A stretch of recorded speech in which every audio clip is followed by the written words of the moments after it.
Hello there. A former head of MI6 and an ex-chief of defence staff have warned that the withdrawal agreement and political declaration put forward by Theresa May threatens national security.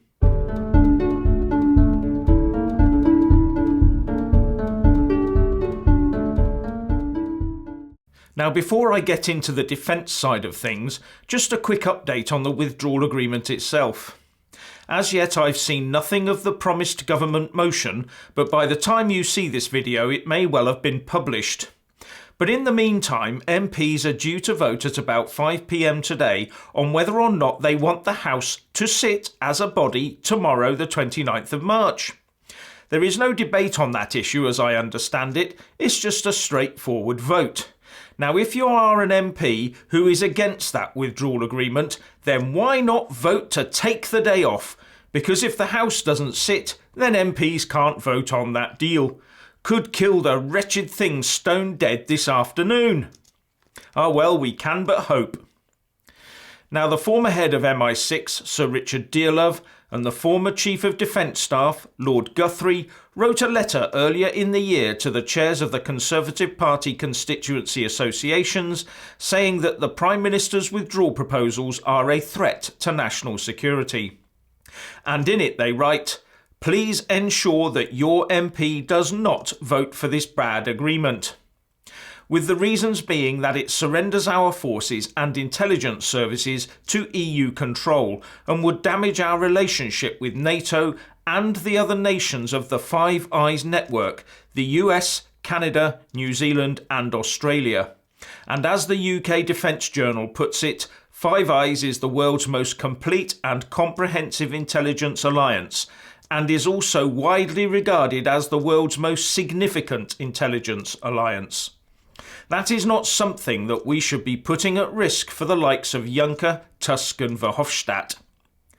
And now the campaign group Veterans for Britain, that boasts a wealth of military and intelligence expertise, has issued a briefing paper backing this up called The Exit Deal, Defence Risks and Booby Traps. This briefing document clearly outlines why the withdrawal agreement is so bad for UK defence. The main point being that it would damage the UK's ability to use its own forces autonomously, as we would be trapped within EU structures that decide on what we buy, where we buy it, how our defence funds are allocated, etc.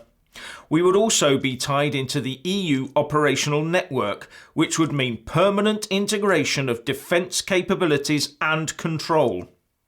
And we will be further sucked in because our ministers have already, says Veterans for Britain, created future UK participation arrangements for all these structures and have even entered trials for most of the new ones. It also does not take more than a second's thought to realise that whoever has control of our armed forces has control of our foreign policy and then, by connection, control over our international trade policy. I've left a link to the document in the descriptions box below. Please do read it. So while our press and politicians have been harping on about the Irish border backstop and the rest of it, our government under Theresa May has been giving our armed forces away.